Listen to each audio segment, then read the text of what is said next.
Olá, muito obrigado pelo seu play, pela sua atenção, pela 29ª vez. Como é que é, Thiago? Tem passado 30 na nossa meta, a gente tá indo. Isso. A gente tá chegando, mas tá chegando a 30, gente, né? Vamos Próximo, a ver. gente tem que fazer uma. Daqui a pouco a gente já passou de meio ano, isso que esses dias eu me dei conta. Não, Ah, já passou, né? Esse ano tem é, 52 semanas, a gente tá em 30, então, não, né, 30 semanas, a gente já passou da metade, já mais de meio ano. exatamente. Especial de meio ano, aquelas coisas tipo assim, grande A especial. gente já perdeu esse, a gente tá no Já especial perdemos. de 30. Então vamos lá, o Solado 29, sua dose semanal de metal e futebol, não necessariamente nessa ordem, é a parte sonora da newsletter que você confere também em solada.com.br. Faça parte do nosso ônibus de leitores, já temos quase um ônibus de leitores, então também faça parte. E como sempre, estou na companhia de Thiago Zuma. Thiago Zuma falando aqui, vocês já viram uma discussão de pauta no início do programa? Mas aí eu tô feliz porque o Corinthians está rumo a Tóquio depois dessa cachapante vitória sobre o maiúsculo Nacional do Paraguai. Agora ninguém vai parar mais, assim, é o clima, mas a gente está pensando nisso, mas o episódio de hoje é um pouco mais, tem um clima um pouco mais de velório, assim. Velório, porque também essa semana, terça-feira ali, teve como é que era, como diria aquele glorioso meme do Clodovil, essa festa virou um enterro. A primeira coisa que eu pensei naquela derrota de 2-0 pro glorioso Antipata, assim, ó, eu disse no Solada impresso que o pontinho na altitude ia fazer falta. Tipo assim, ó, tem coisa que eu não gosto de pensar, entende? Tipo, mas tudo Faltou bem. um Luxemburgo no jogo, né? Faltou o Luxemburgo. Faltou o Luxemburgo. Não, vai ter um jogo de lá. É isso. No aeroporto esperando o Luxemburgo. Que é todos os caras com as butinadas, assim, tipo, voltando, esperando ele. Aquela coisa, como é que é? Tipo, o Malmsteen voltando para Porto Alegre anos depois. Assim. Preocupado, reza a lenda, como é que é? Preocupado se as pessoas ainda não estão preocupadas com ele. Quem é esse?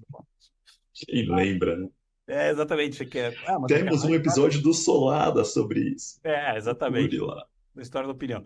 Como é que é a gloriosa quem bate esquece, quem põe lembra.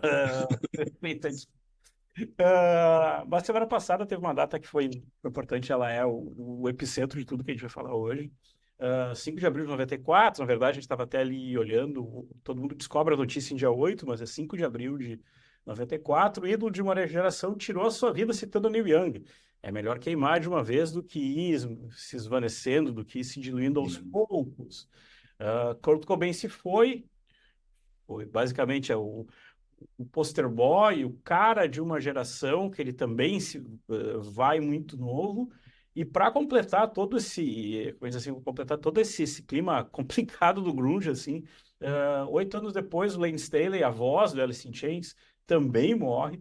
Então a gente estava Também abriu, né? é quase meio que assim, tipo, uma coisa quase Quase no meio. mesmo dia, assim, é bem próximo. E ele também morreu naquela situação, de, tipo, ele morreu sozinho e demoraram para achar, assim. É quase uma curse, quase uma maldição, assim. Isso. Exato. E a gente estava lembrando disso, e aí o Thiago veio com a pergunta muito boa. O que você estava fazendo quando soube da morte de Kurt Cobain? Peço que eu não lembro, assim, né? Tentando lembrar que foi.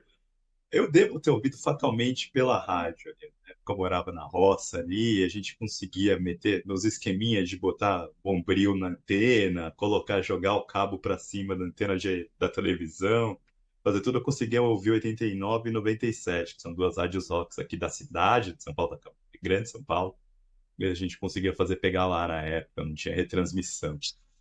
E assim, nessa época eu ainda não tinha uma coleção muito grande de discos, assim, mas ela estava crescendo e eu tinha acesso a umas fitas.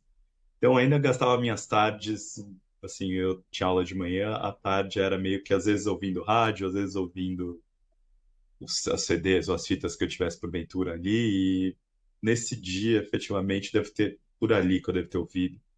Lembro que foi mais, eu lembro mais da gente fazendo piadas de humor negro sobre Como essa sempre. morte na escola na semana seguinte do que em si meio chocado pela morte, apesar de ter sido um certo choque. Não estava, ninguém esperava. Eu tinha na cabeça que isso era num domingo, mas eu fui conferir que o anúncio foi numa sexta. É engraçado isso. Não lembro. E eu lembro que era muito engraçado porque eu acho que eu vi no Plantão Globo.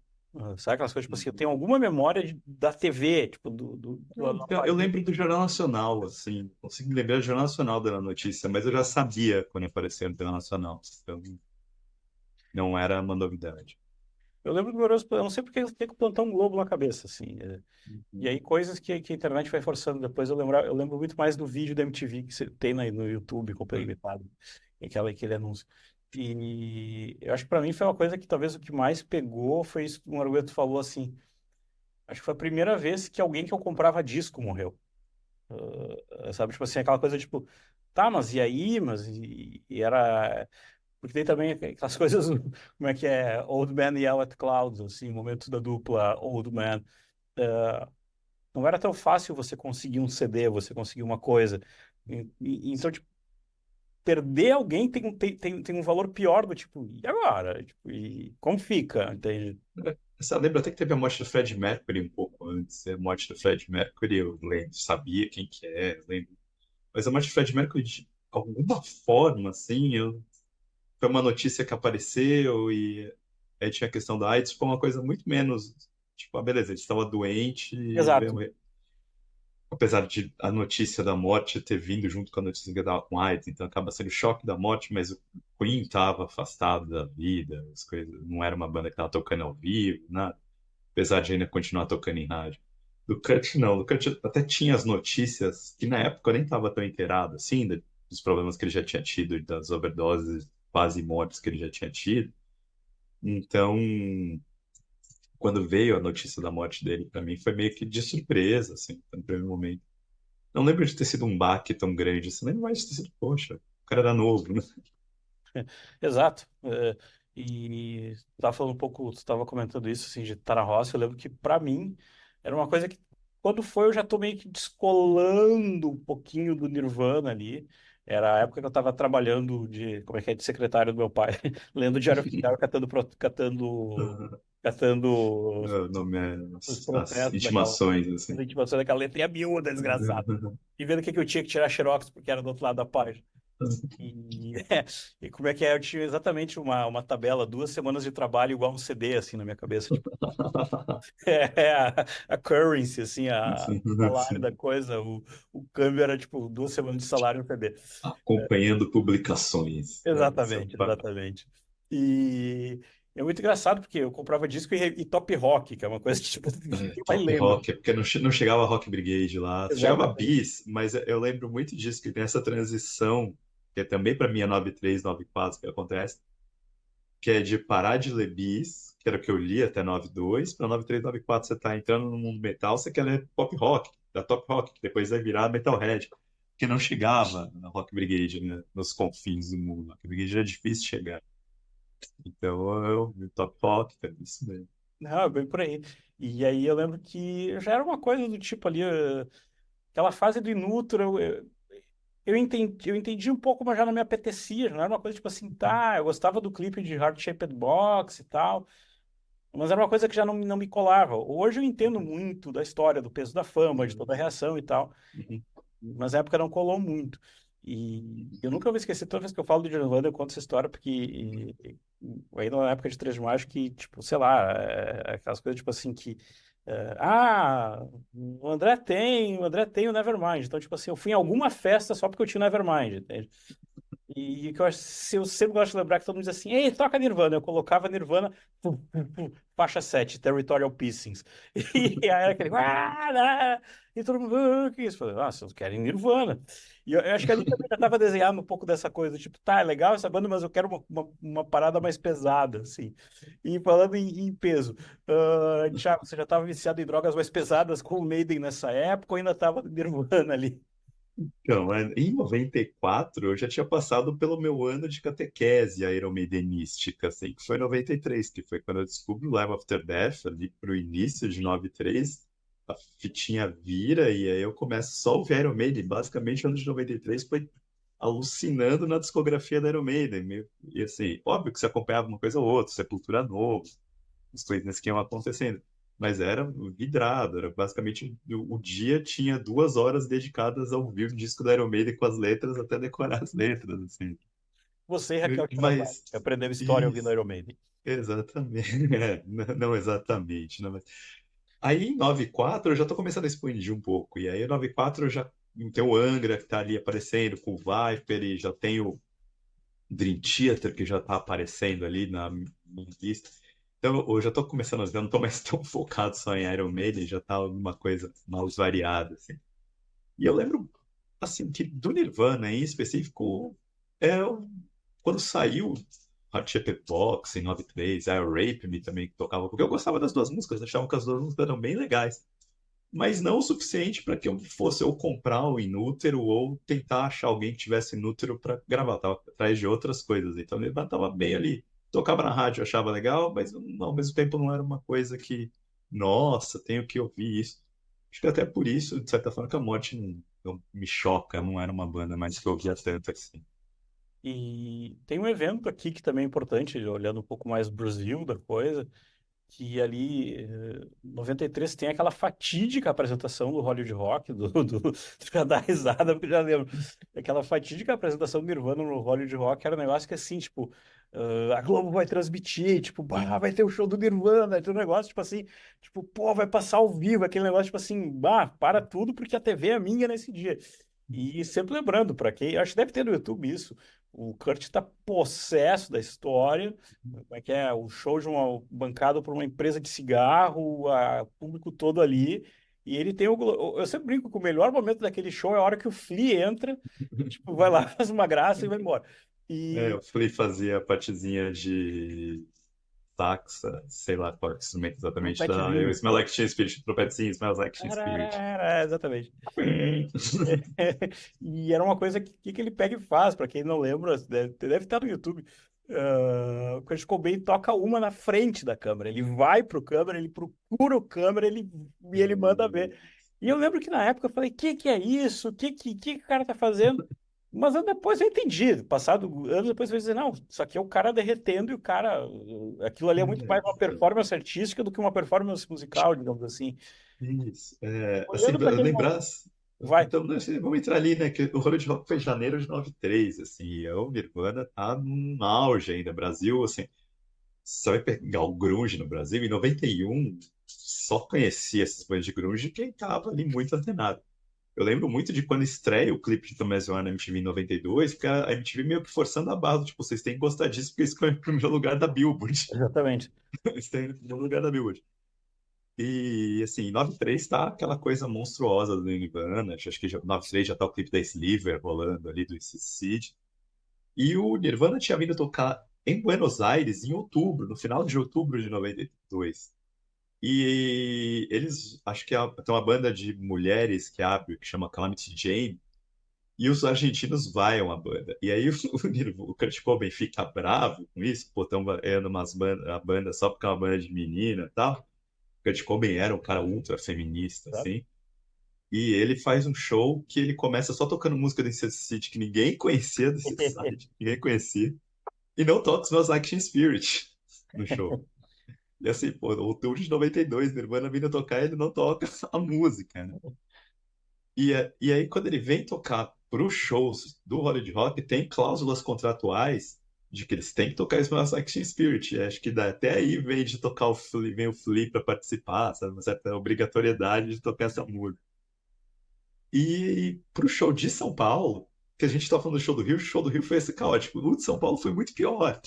Porque o de São Paulo foi quando o João Gordo fala para ele efetivamente, ó, esse Hollywood do Hollywood Rock que vocês estão participando é disso aqui, mostra a marca de cigarro. E o Kurt Cobain fica possesso. E nisso os dois entram nas doidices deles lá. E o Kurt Cobain vai, na hora do show, o Kurt Cobain mal consegue andar. Ele tá antes do show. E a banda tá preocupada que para ganhar o cachê, a banda tinha que tocar Smell Like Teen Spirit e tinha que ficar no palco pelo menos uma hora. E o Kurt não tá em condições de se segurar uma hora. Então a banda, acho que a banda abre com Serve the Servants, o show, com o Senseless Apprentice, que vão ser músicas que vão estar no Inútero, vai sair meses, bem vários meses depois. E é um show que acabou sendo caótico. O público começa a ir embora do Morumbi no meio do show, assim, tipo, galera, notícia, assim, show do Kurt Cobain, show do Nirvana, afasta o público, sabe?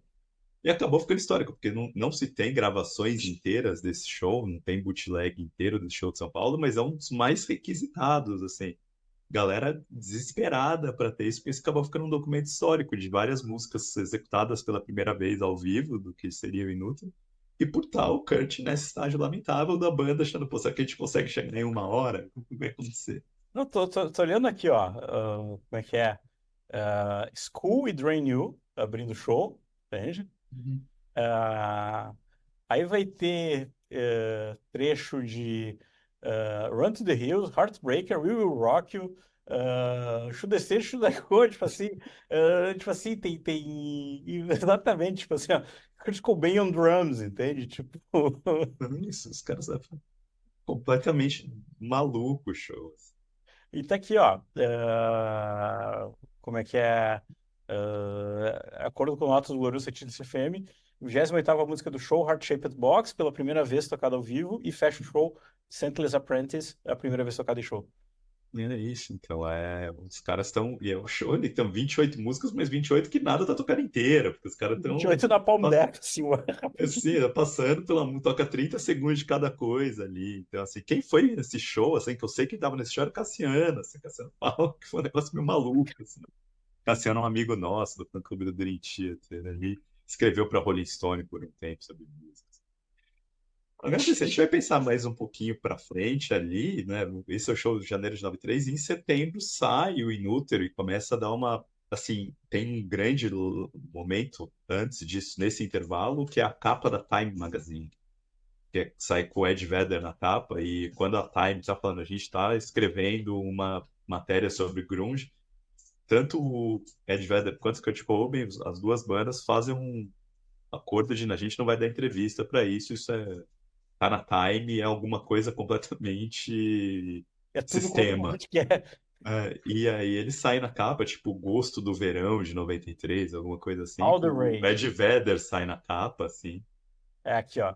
A manchete é como é que é All the Rage, e aí toda a fúria, daí Uhum. uma foto do Ed O Ed Vedder Vedder. cantando, dando uma parada mais Uhum. um vocal forte, daí como é que é? Angry young rockers like Pearl Jam give voice to the passions, give voice to the passions and fears of a generation. Aí, e isso acaba. E aí vai ter, em setembro de 93, vai sair o Inútero. Aí o Pearl Jam, em outubro, acho que de 93, vai lançar o Versus. E aí o Pearl Jam faz. O Pearl Jam não tem clipe, assim, né? Tipo, o Pearl Jam não lança nenhum clipe pro Versus. O Pearl Jam, inclusive, quando eles vão lançar o primeiro single, que é pra ser Go, eles têm a MTV, vai ter o VMAs, né? Que é o prêmio de música dos clipes da MTV. E o Pearl Jam fala que tá combinado que o Pearl Jam vai tocar Go e o Pearl Jam vai lá tocar Animal. E Animal que tem, tipo, que é o 1, 2, 3, 4, 5 against one. Tipo, a banda, como todas, contra a galera, assim. E a MTV bota, e se você pegar, provavelmente deve ter no YouTube isso, que vai da primeira vez que passa, eles tocando o clipe da Pearl Jam entra e nos créditos aí tá Pearl Jam Go e eles estão tocando Animal. Então você vê como os caras estavam para quebrar o pau, né? E aí vai ter em janeiro de 93 o Alice in Chains lança o Jar of Flies, e em março o Soundgarden lança o Soprano, que esses 4 discos têm como uns 4 estreias em primeiro lugar na Billboard. Então era um momento de muito, muito assim. Então quando o Kurt Cobain morre, assim, tipo, o mercado estava saturado de grunge, de certa forma ali. Então já tinha um monte de banda aparecendo similar, tipo Candlebox, tipo Stone Temple Pilots ali. Então tá E nessa sequência. é uma coisa engraçada, porque também tem uma certa reação de outras bandas nessa cena, tipo, também aparecendo, e talvez lendo essa estrutura midiática da época. Desculpa dar uma forçada palestrinha, mas entendendo esse movimento MTV, mais outros canais de imprensa, talvez acordando um pouco para esse cenário, né?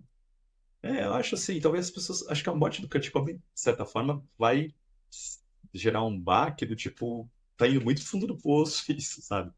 E não dá pra gente continuar promovendo as coisas desse jeito.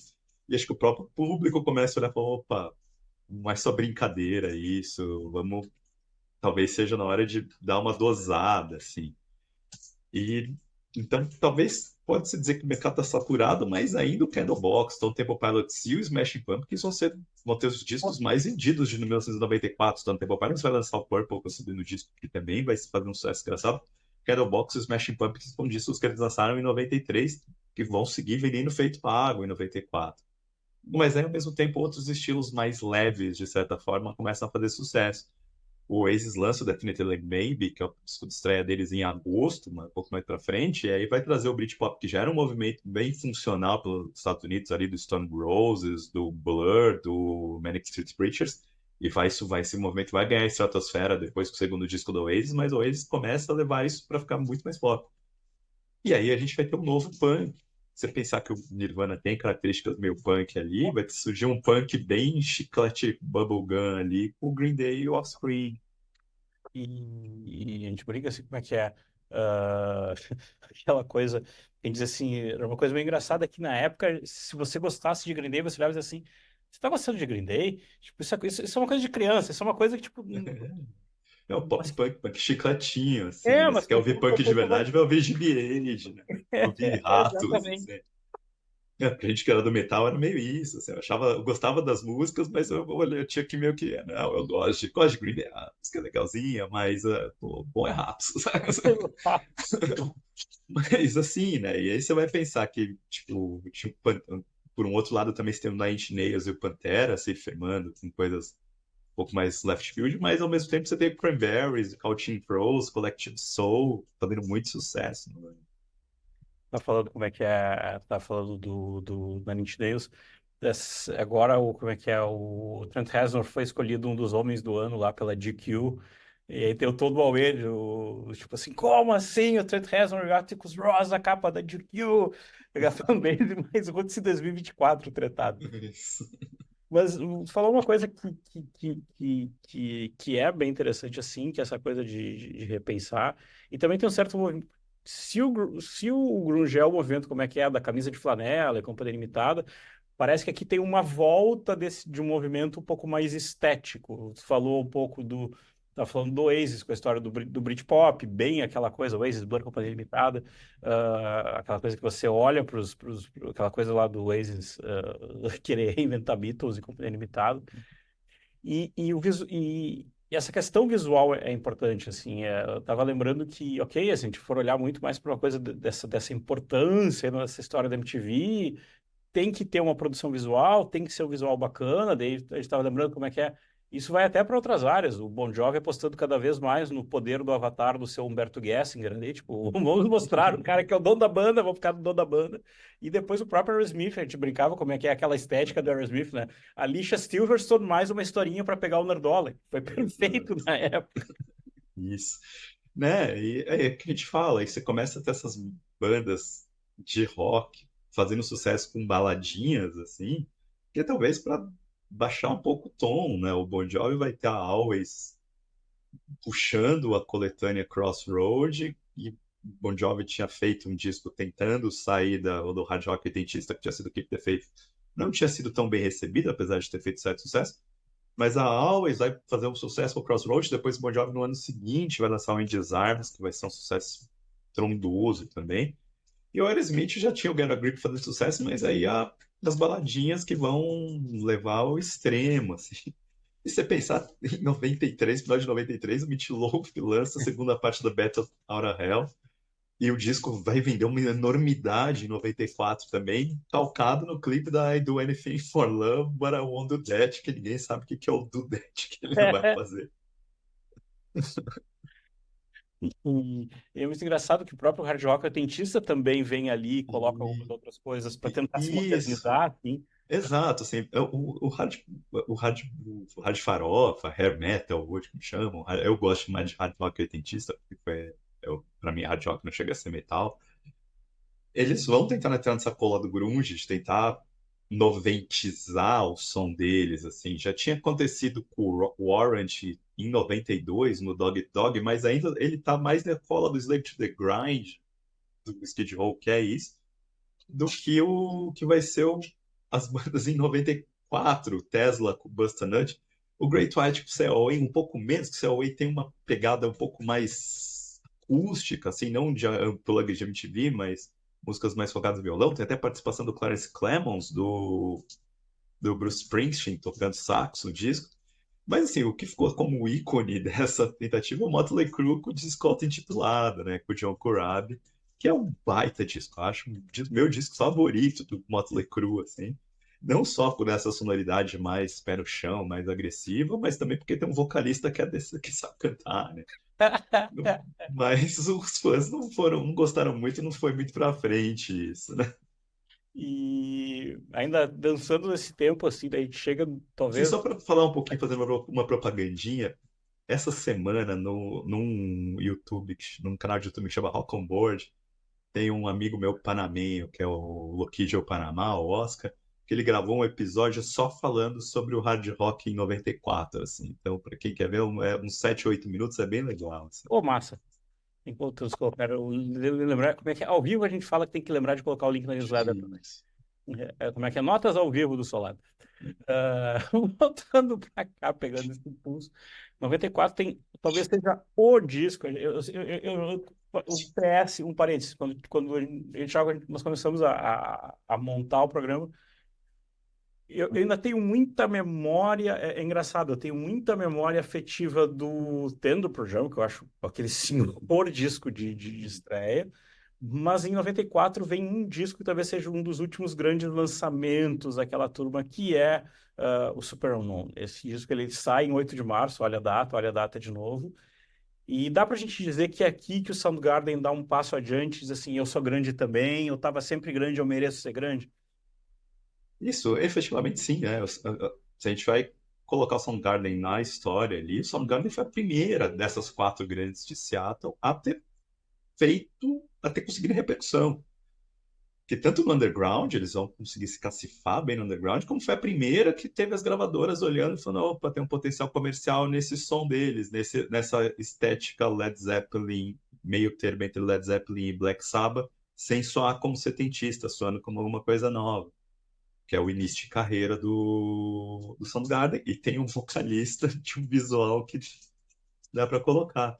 Então eles vão lançar dois EPs pela Sub Pop. A Sub Pop naquela época não é essa Sub Pop mítica que a gente viu hoje. Sub Pop era um zine vagabundo Exatamente. ali de Seattle que arranjava dinheiro de vez em quando para lançar algumas coisas em vinil quando não lançava as coletâneas em fita cassete, assim. Eles vão lançar o Screaming Life e o FOP, o Screaming Life 87, o FOP 88. E aí eles já estão na mira de grandes gravadoras. Só que aí o Soundgarden, ainda como uma banda de mentalidade underground, querendo ter credenciais punk, eles vão lá e assinam com a SST Records, que é uma gravadora clássica de punk do Greg Ginn, do Black Flag, que lançou vários títulos seminais alternativos dos anos 80. E eles lançam o Ultra Mega OK, que é o disco de estreia deles, para um baita disco também muito pesado. Para quem gosta de sludge, um dos melhores discos de sludge de todos os tempos. E só que a banda não quis, assim. Aí a banda vai assinar com a A&M Records só para lançar o próximo disco, que vai ser o Louder Than Love. A A&M Records vai ser comprada pela Polygram, mas já era uma gravadora grande. Foi uma gravadora que nos anos 70 lançou Supertramp, lançou Humble Pie, lançou The Frampton. Nos anos 80 teve Police, Bryan Adams, Oingo Boingo, então bandas de sucesso. E ela já tinha lançado uns Sex Pistols ali no meio, né? Então era uma gravadora que tinha até uma conhecimento de como funciona essa vida do underground. Então, assim, se a gente vai voltar em 1991, antes da explosão Nirvana, se você tivesse alguém para apostar quem vai ser a banda grande dessa cena de Seattle que está acontecendo, era o Soundgarden. E o Soundgarden vai lançar o Bad Motorfinger ali mais ou menos na mesma época que o Nirvana lança o Nevermind. E com uma promoção da gravadora. Ele vai abrir show para Guns N' Roses na turnê do User Illusion, vai abrir show para Skid Row na turnê do Search the Grind. Antes, no final ali da turnê na turnê do Louder Than Love, o Soundgarden acontece uma coisa muito engraçada, que a turnê uma das principais turnês que acontece no underground metálico é Voivode, sendo a banda principal, com a abertura do Faith No More, que ainda estava lançando o Real Thing, e o Soundgarden com uma bandinha patinho feio abrindo a data. Quando termina essa turnê, o Soundgarden já é maior que o Voivode, o Faith No More já é gigante. Sim, é. E aí eu lembrei disso porque depois o Faith No More vai tocar junto com o Soundgarden na turnê de divulgação do Bad Motorfinger. O Soundgarden é chamado como a peso de ouro para fazer o Lollapalooza de 92, como a segunda principal banda atrás do Red Hot Chili Peppers, divulgando o Blood Sugar Sex Magic também, que estava na estratosfera. E, perdão, de certa forma, eu sempre ponho um ponto que, assim, eu entendo que a gente vai falar, mas para mim, o Bad Motorfinger, eu tenho muitas razões afetivas do Bad Motorfinger, assim. Eu Eu acho que, também tenho, sim. Para mim, eu falo sempre que tem clipes que me transportam pro Thiago de 1992. Eu ouço a música e me transporta. E Outshines é, para mim, eu, eu, talvez a música de 1992 que eu mais gosto, assim. eu lembro de estar comprando esse disco, acho que esse disco foi comprado eu comprei em 2004 em Minneapolis. E eu lembro, tipo assim, eu falei, cara, eu finalmente vou conseguir o Bad Motorfinger, entende?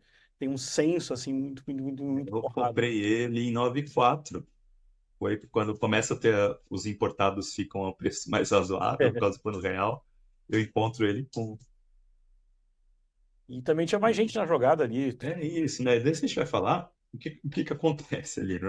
Aí tem as bandas ultrapassam o Soundgarden nesse intervalo. Que a primeira que ultrapassou é o Alice in Chains. A Alice in Chains também uma muito engraçada, porque o Alice in Chains era uma banda de metal, assim, tipo o Jerry Cantrell e o Lane Staley e o Mike Starr tem background muito de metal dos anos 80. E quando eles assinam com a Susan Silver, que é a empresária, que passa a ser empresária do Alice in Chains, que já era empresária de Soundgarden, vai ter esposa do Chris Cornell também, e eles começam a conviver o tempo todo com o Soundgarden e começam a copiar um pouco da sonoridade, os timbres do Soundgarden. E as pessoas viam e começavam a chamar o Alice in Chains de Kindergarten, que eram as criancinhas que estavam com o Soundgarden. Só que aí o Pearl Jam, o Alice in Chains fura a fila, né? E o Alice in Chains é a primeira banda grunge que vai ganhar disco de ouro, fazer, que vai chegar nos top 10 da Billboard ali. E acho que não chega no top 10, acho que chega no top 50. E aí depois vem o Furacão, o janeiro de 92, o Nirvana destrona o Michael Jackson com o primeiro lugar da Billboard, e aí tem um movimento grunge que tá todo mundo olhando. O Pearl Jam vai meio que na esteira. Então, quando termina esse ciclo do Bad Motorfinger, o Bad Motorfinger não chegou em 39º lugar da Billboard, que foi o máximo que conseguiu, enquanto as outras bandas já estavam ali nos primeiros lugares. O Alice in Chains, no final de 92, lança o Dirt, que já extrai em sexto lugar. Então, quando sai o Supernão, era o momento do Soundgarden falou, opa, a gente também faz parte desse grupo das top do Big Four de Seattle, né? Então, assim, a gente também vai subir nesse pedestal que a gente ajudou a construir, assim. E sempre lembrando, tu falou assim do Alice in Chains e companhia. Ali era uma catrefa toda que um ajudava o outro, um sempre ajudou o outro. Tem É, uma certa nem tanto camaradagem. assim, se a gente vai colocar, não tem, assim, tem muitas tretas entre eles, né? O, o Nirvana falava mal do Pearl Jam, chamando o Pearl Jam de corporate rock. O Alice in Chains era visto meio como um aproveitador, porque era a banda que todo mundo sabia que via de um rádio 80, tinha uma influência de metal Era um pouco, tradicional né? e foi virar grunge. Então, assim, todo mundo se olhava meio torto, assim, naquela época. A trilha sonora dos singles que a gente vai colocar, não é tudo isso. Agora, o Soundgarden e o Pearl Jam tinham uma relação muito próxima, que vai gerar o Temple of the Dog, e que é o fato do Andrew Wood, que era o vocalista do Mother Love Bone, era o melhor amigo do Chris Cornell, e o Mother Love Bone é a gênese do Pearl Jam, né? Depois que o Andrew Wood morre, Mother Love Bone termina, e o Stone Gossard e o Joe Ament, não lembro exatamente, mas o Jeff Ament e o Stone Gossard, que já vinham de bandas do Green River, que era uma banda punk de Seattle do início, vão montar o Pearl Jam, achar um determinado vocal, achar um carinha para cantar lá com eles, que o teste dele foi gravar o disco do Temple of the Dog, né? Vamos ver se é bom mesmo, grava essa música aqui Chris Cornell, assim. E também o teste do Mike McCready na guitarra, pra ver se é bom mesmo, faz um solo pra essa música. Mas, sabe, agora a gente vai falar da trilha dos singles ali. A trilha dos singles foi importantíssima em 92, porque ela vai estourar o Screaming Trees com a Nearly Lost, vai estourar o Wood do Alice in Chains, ela vai introduzir, pra mim, eu vou descobrir o Paul Westerberg dos Replacements, que Replacements era uma daquelas bandas dos anos 80 que foi influência de todo mundo, mas não estourou, assim. Eu fui descobrir por causa dessa trilha dos singles, assim. Smashing Pumpkins, que então era uma banda ascendente desconhecida ali, tinha lançado o Gish, que é um baita disco, mas ainda era uma banda lá do B, que é colocado. O Pearl Jam tem músicas ali que seguem na esteira de sucesso que eles estavam fazendo, inclusive uma das melhores músicas do Pearl Jam tá nessa trilha sonora que é State of Love and Trust. E ali tem uma coisa engraçada, porque assim, ah, a gente está falando muito. É engraçado como volta esse tema, volta esse ponto, quer dizer. A gente está falando do movimento, o movimento ele é muito midiático, é a MTV, a capa da Time, é os singles, até fui, antes de gravar o podcast, eu fui ver, ele só está disponível para compra nos streamings, não está disponível para ver. Só falar uma coisa, uma trivia dos singles que as pessoas não sabem, mas o singles é do Matt Cameron, né, o diretor, e por causa do filme, que não faz muito sucesso, o filme, apesar de estar ali, ele não explode, assim, mas ele tem uma gênese para um seriado depois, vai ser Friends. Eles acho que eles chegam a convidar o Matt Cameron para vamos tentar fazer um seriado nessa base dessa vida das pessoas dessa idade e ver o que acontece. Matt Cameron recusa, mas eles vão desenvolver isso vai virar Friends. O Cameron Crowe, quer dizer. É o Cameron Crowe, isso. Matt Cameron é o baterista do Exatamente. Soundgarden hoje, por diante. E, Mas é isso, a gênese do Friends é o filme Singles. e, e é muito engraçado porque a gente brinca assim que eu lembro da época de ver os singles, pá, é o filme do grunge, é o filme do grunge. Uhum. Eu até queria rever, porque eu só lembro da gloriosa Bridget Fonda ali tipo assim, era tanto que depois que ela reaparece caramba, no Jack Brown do Tarantino, Bridget Fonda, tipo, musa de uma geração. Mas nesse contexto vai chegar o Super Unknown. Eu lembro que para mim assim ele tem uma coisa muito legal que é essa. Eu não vou dizer que é um sabá acessível, mas ele tá muito bem. Ele leu muito bem, ele traduziu muito bem o sabá para esse É, momento. reza a lenda que quando o Sabá veio em 92 para o Brasil com o Dio, da turnê do Dave Manazzi, em alguma entrevista, o Gastão pergunta, não sei se é o Gastão ou se é alguma outra pessoa, mas pergunta pro Tony Iommi, assim, e pro Geezer Butler, o que você tá achando dessas bandas grunge que estão estourando e tal? Elas falam, umas bandas são legais, e tipo, mas o que a gente mais gosta é Soundgarden. Soundgarden lembra a gente mesmo dos anos 70. Total, total. Uhum. E aí tem uma coisa assim, de novo, voltando para essa coisa de como era midiático, tem uma coisa para mim que é o Sledgehammer dessa geração, que é Black Hole Sun. Aquele clipe naquele disco, aquele clipe com as bocas derretendo, com aquela coisa de fim do mundo chegando, e aquela coisa que é muito legal, que é tipo assim, desamba, assim, a música, Black Hole Sun, won't she come? É uma coisa muito, muito pesada, e que depois até no final da música, won't she come? Aquilo ali é uma obra de arte. Então, a Black Hole Sun, eu lembro de, por essas coincidências da vida, estar em São Paulo quando estreia o clipe na MTV e eu ponho pra gravar. E eu lembro de, na hora que termina, eu paro e volto pra ver, assim, eu fico vendo umas 3, 4 vezes. E aí eu vou lembrar que o Michael Beinhorn, que é o produtor desse disco, num desses documentários sobre Soundgarden, ou no making of do disco, não sei exatamente qual, assim, mas é um desses vídeos que está disponível online, ele diz que na época da pré-produção, o Chris Cornell ficava enviando fitas para ele com as músicas que o Cornell escrevia sozinho em casa. E uma dessas fitas chega a Black Hole Sun. E aí a relação do Michael Beinhorn é a mesma que eu, assim, ele ouvia e falou, meu Deus, e voltava, eu voltava a música e voltava a música para voltar. E ele falou, em looping, sem parar, e pensava, essa se a gente não estragar, essa vai ficar pra história, assim. Pensou. Mas a gente vai lembrar, assim, o Michael Beinhorn, e aí a gente vai entrar já na sonoridade do disco, ele tinha que cacifou ele para ser um grande produtor foi que ele pôs ordem no Red Hot Chili Peppers para lançar meus dois discos favoritos do Chili Peppers, que são o Elite Mofo Party Plan e o Mother's Milk, assim. Que é quando o Chili Peppers começa a virar, deixar de ser aquela algazarra para as É, músicas exatamente. começarem a tomar forma, daquela algazarra tomar uma forma, mas ainda não tá 100% comercial, né? Eles ainda estão se desenvolvendo, ainda tem as liberdades artísticas que não tem na rádio. E aí depois ele vai produzir o Grave Dancers Union do Soul Asylum. Tem uma das músicas também que eu mais gosto dessa época, que é Somebody to Show. Eu lembro muito de ouvir Somebody to Show, aquele assim, riffs mais icônicos da época. Eu lembro de ouvir isso no 89, alucinar. Então, assim, aí a gente vai ver que o Horn é responsável por dar um pouco mais de versatilidade para o som do Soundgarden. Aí, assim, eles amansam o Soundgarden, dá uma amansada, mas não se vende. E acho que é o grande mérito do Sopranon. O Sopranon não é um disco que o Soundgarden tá, que é irreconhecível, sabe? Tipo, Contrário. não chega a ser... Não tem o baque de um Black Album para uma geração anterior. Soundgarden, que a gente conhece, tá lá, assim. Abre com Let Me Drown, o primeiro single é Spoonman. Tá bom, elas não são Rusty Cage, Jesus Christ Posted, tão pesadas assim, mas elas têm peso, elas têm pegada, assim.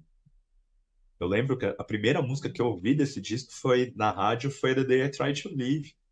E eu falo, e assim, eu tava achando que talvez Soundgarden fosse soar mais pop, e ela é tensa pra caramba ali, Exato. o tempo zoadão, assim. E aí eu acho que, assim, vai pensar, isso me remete ao Empire do Queen's do disco do Queen's que é um disco que faz muito sucesso, apesar de soar quase um disco de hard rock, mas que os tempos são todos quebrados ali, sabe? Como que aquilo faz sucesso? Como uma música como Another Rainy Night Without You, que não tem nada, é totalmente, os tempos não são simples e é uma música que história ali. E você vai pensar, aí você volta pro Super não, a faixa título tem aquela pegada mais rock and roll, mas ela toda. E aí você tem My Wave, e aí você indo pro outro lado, você tem a Fell on Black Days, assim, né? Fell on Black Days, aí também outra parte de trivia. Fell on Black Days é a música que gera Until It Sleeps do Metallica depois. O Metallica, quando começa a compor Until It Sleeps, eles estão tentando tocar Fell on Black Days e desenvolver alguma coisa em cima disso. A demo de Until It Sleeps chamava Fobbed. Fobbed. Só as siglas. Exatamente. Não, muito engraçado. Como é que é? Muito obrigado. Agora você me faz entender por que que eu gosto de Until It Sleeps. E por que que eu acho que salva um pouco aquela fase do metal. E olhando para a Film Black Days, eu gosto dela porque, assim, ela sabe ser triste. Ela não é triste como aquele canto do cisne final do Nirvana. Ela tem um... Não sei se ela carrega... assim, ela é triste, ela é melancólica. Só que aquela coisa, eles leram bem o Sabá para saber ser melancólico, para saber ser pesado. E eu gosto que assim, ela quer ser arrastada, só que ela não é arrastada, pelo contrário. E aí, para mim, tem uma cerejinha no bolo, que é aquela hora que o Chris Cornell entra com How could I know? Que não vai quebrar a melodia da música, justo pelo contrário, entende? Dá um sabor diferente para a música. É porque ela vai naquela levadinha ali, meio introspectiva, e de repente ele dá a subida e volta. Exato. How could I Então, mas é assim. E aí, se a gente vai falar em não se vender, eles têm pra mim, uma das melhores músicas do disco, que é Far From July, já chegando na reta final dele ali, que é sludge pop, assim, que ela é lenta, ela é arrastada, ela tem aquele climão sabaço, mas ela tem uma sujeira, que é a sujeira típica do grunge, mas as melodias são bonitas, assim, até aquele refrão lindo dela. Pra mim é uma obra-prima, é a minha música favorita desse disco. Fazendo a rapa do tacho do Supernon, eu gosto de lembrar de Kickstand, que é uma música, eu até tentei procurar e não achei. Ela tá na trilha sonora do Road Rash de PlayStation 1 e de PC, que era a primeira vez que o Road Rash ia para uma coisa de gráficos ultra realistas. Road Sim. Rash é aquele jogo que é uma corrida de motocas e que você tem como é que é as habilidades divertidas de dar porrada, roubar o porrete do concorrente para bater. E Kickstand fecha tudo. É tipo assim, ideia, é, tipo, eu ouço a música, eu vou pro, tipo assim, minha cabeça cai no jogo de cara, assim. Pois é. Não, e aí você vê que é a banda quebrando as barreiras ali, e é assim, e você vai pegar o Supranão não é um disco curto, o Supranão tem Não? 1h10, ele é denso, ele não é fácil de se ouvir, porque não tem musiquinha pop nele, assim, é mais pop que ele chega até o Beatlesque de Black Hole Sun ali, mas o resto do disco, ela é tenso, né? Eu acho que eu falo Back Days, ela vai terminar com uma música de 7 minutos, que é Like Suicide, que é aquele climão, tipo, meio um pouco que é um Black Days, mas um pouco mais soturno, e ela vai crescendo, mas ela nunca, ela sempre fica naquela coisa de Black Sabbath contido, assim. Ela nunca chega a estourar. Você só tem o Cornell dando aqueles gritos absurdos ali, assim, uma performance vocal fantástica, assim. E, não, assim, tu falou uma coisa que ele e se eu me engano, depois ele vai ter uma dessas Deluxe Edition também, que sai depois, mas ele é um disco grande, assim, um disco longo pro padrão, é um disco longo até hoje, um disco longo pro padrão grunge também, pra gente parar a pensar. Não, é pensar que assim, tipo, o grunge tem uma esteira do punk, né? Então você tem o grunge lançando disco de 70 minutos, nenhuma banda fazia isso. Vamos aproveitar o CD inteiro, mas a banda tava muito Exatamente, vou inspirada. aproveitar o CD. Não, que era uma coisa meio normal dessa época, mas normalmente você enche de filler e eu não consigo achar nenhuma música que ela só preencher espaço. Eu acho que as músicas são todas boas. Voltando para a semana passada que a gente falou de Vision Bell, é um disco de 66 minutos, mas que não tem nada que tá enchendo espaço. O disco é perfeito da forma que ele se coloca. Para preencher todo o CD. Ok, ok. Esse foi o momento de teto de volta ao passado. Volto para cá. Fala- Felizmente acabou essa época, hoje as bandas é, voltaram a gravar discos de 40, 45 minutos, deixando só o que é essencial mesmo. é, nessa viagem do passado, a gente também tem uma coisa do presente para lembrar. Se a gente parar para pensar, o Nirvana virou a banda daquele músico amigo de todo mundo que forçou o burnout do camarada, que eu não vou dizer o nome. O Alice in Chains passou por maus bocados, voltou, mas parece que não É outra banda hoje em dia, a assim. banda. Chris Cornell também foi embora, infelizmente. E dessa safra, a gente tira o Chili Peppers vai ser Califórnia, vai ser outra turma. Quem sobrou ali foi o Pearl Jam, que tem um disco agora, saído dia 19. E como é que é o glorioso, pegar aqui e colar, o glorioso Dark Matter, sai 19 de abril. E o que a gente pode esperar desse disco, será do Pearl Jam? O que tem ele, o Pearl Jam mandando um disco novo com uma energia, seguindo com uma energia hoje? Então, sabe, a produção do disco é do Andrew Watt, né? E o Andrew Watt, ele tem se acostumado a pegar artistas velhos ali e dar uma revigorada nesses caras, mas sem sair de uma sonoridade classic rock, rádio rock americana, sabe? Então, assim, ele trabalhou com Ozzy, trabalhou com Iggy Pop, produziu o último disco dos Rolling Stones, então não é pouca coisa, assim. E ele já tinha gravado um disco com o Ed Vedder, o Earthling, que saiu recentemente, e é isso que deu para ele as credenciais para ele trabalhar com Pearl Jam. Então, as duas músicas que eles soltaram até agora, a Dark Matter e a Running, são duas músicas rock and roll, assim, pesadas, a Running até mais rápida um pouco, assim. Então dá aquela impressão de que não vai reinventar a roda ali, mas assim, um disco de energia, tal.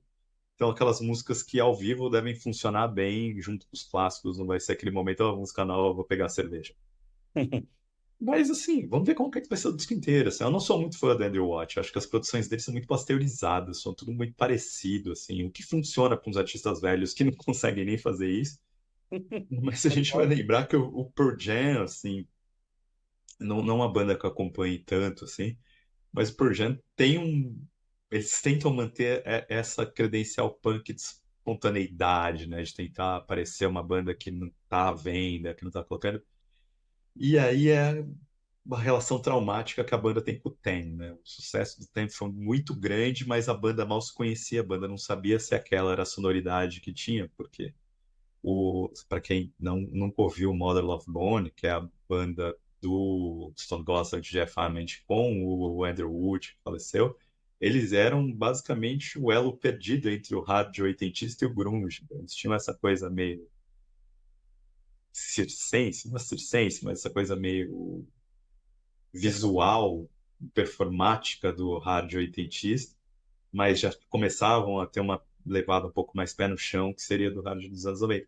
E é esses caras que estão compondo o Ten. E o Ed Vedder ainda era um jovem que eles tinham acabado de conhecer, então não necessariamente a sonoridade do Pearl Jam não tem a sonoridade que o Pearl Jam queria ter na vida, só que vira uma referência muito grande da qual você não consegue escapar. Perdão te interromper, e também o ponto que esse cara que entra depois no rolê todo acaba virando um dos garotos propaganda do rolê, que é o Ed E não Vedder. só, não só virando assim, que eu lembro, tem uma entrevista, acho que no documentário do Pearl Jam, aquele Pearl Jam 20 que eles colocam, eles brincam com isso.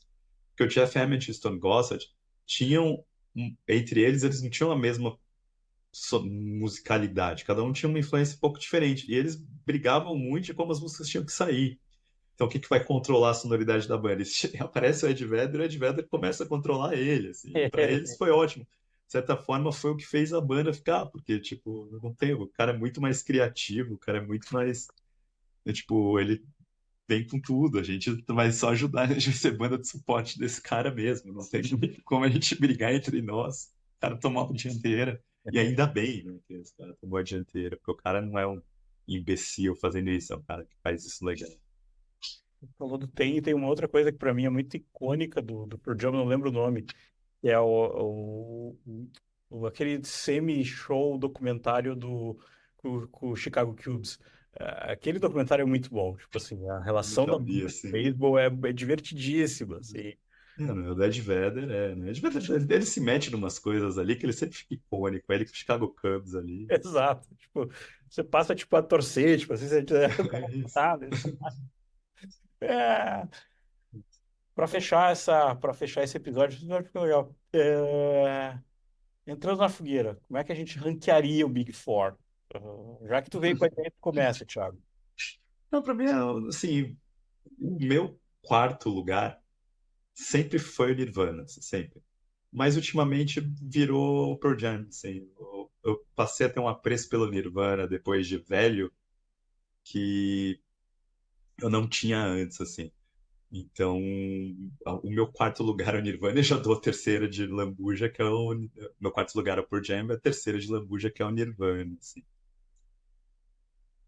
Então, o Pearl Jam acho que é a banda que eu nunca acompanhei tanto, assim. Depois do Versus, eu parei, assim, eu voltei. Eu voltei a acompanhar mais por causa do show, em 2005. Fizeram um show fenomenal no Pacaembu, que foi a primeira vez que eles vieram para o Brasil. Que eles tocaram basicamente só músicas do Ten no dia que eu fui, no outro dia foi um pouco mais versátil essa setlist, mas eu não fui. E a partir dali eu voltei a dar um pouco de atenção pro Pearl Jam. Eu gosto do Riot Act, que era o disco que eles estavam promovendo na época. Então, mas nunca acompanhei tanto assim. Então, para mim, a quarta é o Pearl Jam e a terceira é o Nirvana, que é o Nirvana dessa sonoridade um pouco mais punk. Fez com que naquele primeiro momento fosse a primeira banda que eu abandonei das quatro. E quando eu retomei com muito gosto por eles, assim. É a sua quarta, e se já quiser soltar a sua terceira também. Minha quarta é o Alice in Chains. Eu respeito, entendo. É um dos meus primeiros DVDs que eu comprei, o acústico. Eu gosto, respeito, mas, tipo assim, das quatro é que menos menos fala pra mim. E a terceira, eu sei que ela é a banda poster boy da história. Eu sei que ela é garoto propaganda. Mas eu fico Nirvana também. Eu fico Nirvana como a terceira banda. Foi uma banda que pra mim foi muito legal num momento. Foi uma banda que depois, com o passar do tempo, eu comecei a gostar de umas coisas do Bleach. Tipo, de voltar no Bleach, entender umas coisas, tipo assim, legal. E eu confesso que hoje, olhando para tudo que aconteceu com a banda, olhando, tipo assim, essa coisa eu brinco que aqui tá um pouco de uma coisa que o Soundgarden, spoilando depois, algo que falar depois. Ah, aqui entra o meu ranço do Dave Grohl, entende? É o ranço que eu peguei contemporaneamente do Dave Grohl, entende? E eu acho que, tipo, e isso que eu gostava de Foo Fighters pra caramba, então, mas eu colocaria em terceiro aqui. Então, a segunda.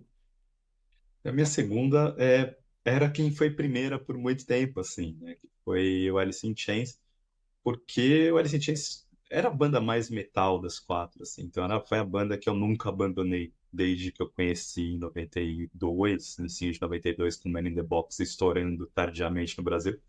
É uma banda que eu sempre ouvi, que eu sempre gostei, mesmo Alice in Chains ali, do disco do Cachorro, que é um disco que não é tão metal, assim, talvez o disco mais alternativo deles eu gostei muito quando saiu, o acústico eu adorava, e aí acompanhei a carreira solo do Jerry Cantrell quando a banda entrou ali.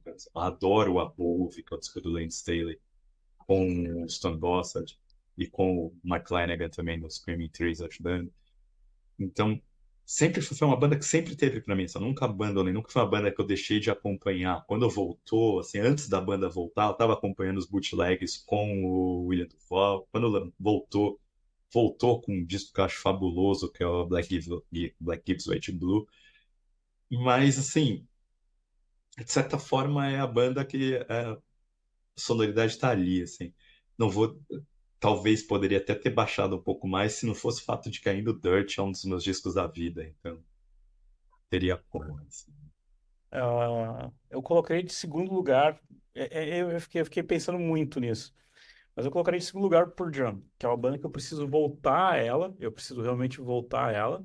Eu tenho uma birra, eu vou falar a frase de efeito, que é uma birra muito besta. Pra mim é uma banda que durante muito tempo fez mais encarte do que disco, porque o encarte do Vitalogy é lindo e depois acho que é aquele que tem as Polaroids também, é o que vem Acho que é No depois, Code, No Code, acho que é. Eu acho tipo assim, como as várias polaroidzinhas, né? Acho que é o No não, é Code. lindo aquilo é lindo. O Vitalogy, e na época era uma época que eu tava bem cabeça dura de metal, porque é uma música Spin the Black Circle, agora o CD é o futuro. É uma birra que eu peguei na época, não sei por quê. Mas eu gosto pra caramba. E é uma banda que é muito engraçado porque eu fui ficar muito feliz que depois de um bom tempo, acho que não faz muito tempo até, finalmente entrou nos streamings o acústico da MTV, que é uma coisa que eu tinha uma fita, tinham gravado pra mim. E era uma coisa que eu dizia, caramba, como é que isso não tem, como é que isso não tem? E é uma coisa que eu tenho muito carinho, assim, aquilo e o Ten, assim, me arrependo de não ter comprado a versão Legacy do Ten, tempos Eu depois, comprei aquele Tem Redux que saiu, né? Que era aquela capa mais, em papel tons craft. mais marrons, assim, né? Aí eu peguei esse. O Pearl Jam pra mim ficou muito classic rock, eu achei. Foi isso que eu a questão. Nessa época que eles fugiram da mídia, eu perdi completamente contato, assim. O Vitology eu ouvi e gostei, mas, assim, já era uma coisa que não me comovia. E dali da pra frente, do No Code até o Riot Act, eu não ouvi nenhum disco quando É. ele saiu. Eu fui ouvir o Riot Act porque eu tinha gostado do show de 2005, aí eu peguei o Riot Act pra ouvir, assim. E aí voltei a ouvir e continuei acompanhando, mas nenhum dos discos que eles lançaram depois do Riot Act me comoveu, vai falar, nossa, que disco sensacional. São as coisinhas, ok, legal. Mas os shows são muito bons, os shows do Pearl Jam são outro padrão, assim. E fechamos com. E em primeiro lugar, acabou sendo igual para os dois, né? Soundgarden ali. E o Soundgarden foi, assim, em termos de colocar, porque essa primeira fase do Soundgarden, dos EPs e do Ultra Mega OK, eu fui conhecer só bem depois e eu gosto pra caramba, são dois discos muito pesados e muito sujos. O Louder Than Love, eu já conheci um pouquinho ali por 9394, uma música ou outra, fui conhecer mais a fundo um pouco mais para frente também, na hora que começa a comprar, dá para comprar discos usados na Second Spin ali, em 99, 2000. Eu comprei o Louder Than Love baratinho, tipo 99 centavos de dólar, assim. Ah, E aí eu botei ali saudosa, afinada Second Spin. Acho que existe ainda Second Spin.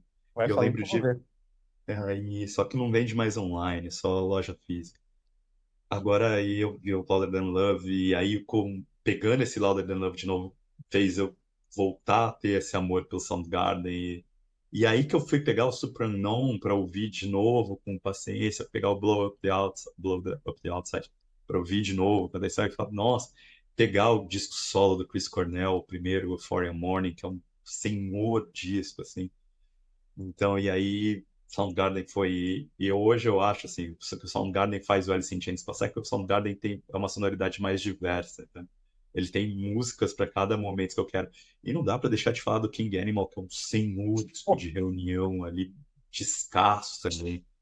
Então, uma pena da morte do Chris Cornell, porque o Soundgarden era uma banda que eu queria ter visto muito mais na vida do que eu vi. Eu vi uma vez só o Soundgarden basicamente abrindo pro Black Sabbath em Donington, e vi uma vez só um showzaço solo do Chris Cornell, que eu até já falei em um episódio passado ali, naquela turnê do disco do Justin Timberlake. É, e eu brinco assim, como é que é? Eu não vou. Agora por razões muito pessoais, assim, eu brinco que o Soundgarden é uma banda que eu tenho muito no pedestal de respeito do que, tipo assim, é uma banda que eu até eu deixo de não ouvir tanto para ouvir de tempos em tempos. Eu acho que a banda que melhor, para mim, teve alguma coisa diferente do rolê aqui, não que os outros fossem iguais, pelo contrário, mas sei no tempo sobressai. E aí isso que eu falei, tipo, é mesmo também na mesma razão que tu falou, assim, tem um carinha chamado Chris Cornell, tipo assim, então esse cara ali, tipo assim, era acho que assim, acho que não dá para tirar. O Ed Vedder é um senhor vocalista, tem coisas muito legais, tem coisas Mas acho que não se compara, né? não se compara, entende? É o cara fora da curva, assim. Uhum. Agora do Euphoria Morning, o disco de fim de 99, se não me engano, é um baita disco, é um disco que ele tem uma. É muito engraçado. A gente tá dando o prêmio pro Soundgarden por conta do Chris Cornell solo. Ah, Não sim. tirando o resto do mérito do resto. Mas, Mas é muito engraçado porque aquele é um senhor disco que ele é totalmente pop, assim. Ele é totalmente o oposto do Soundgarden. E ele só uhum. faz te valorizar muito mais o Soundgarden ouvindo ele. Então, assim, Assim você consegue entender, assim, tipo, várias nuances que o Soundgarden tinha, elas estão brutas ali, exato, a sabe? Bela Bela Adolescente. Sem precisar disfarçar o P, sem precisar ter um... Ah, não preciso fazer pesado. A ideia é essa, vamos deixar essa ideia desse jeito.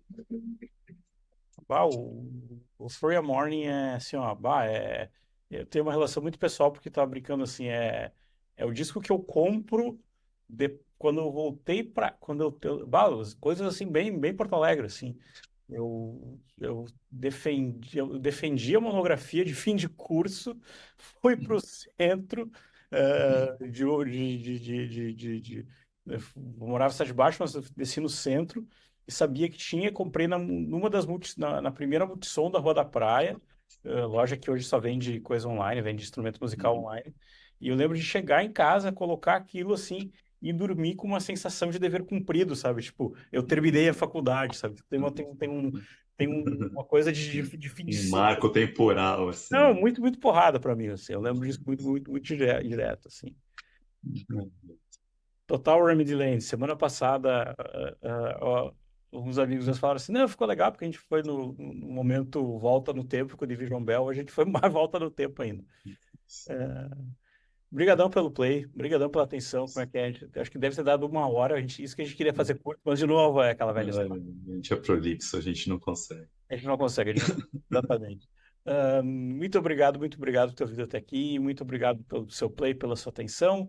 Solada.com.br, newsletter, e até a semana que vem, né, Thiago? Isso aí, valeu, pessoal. Até semana que vem.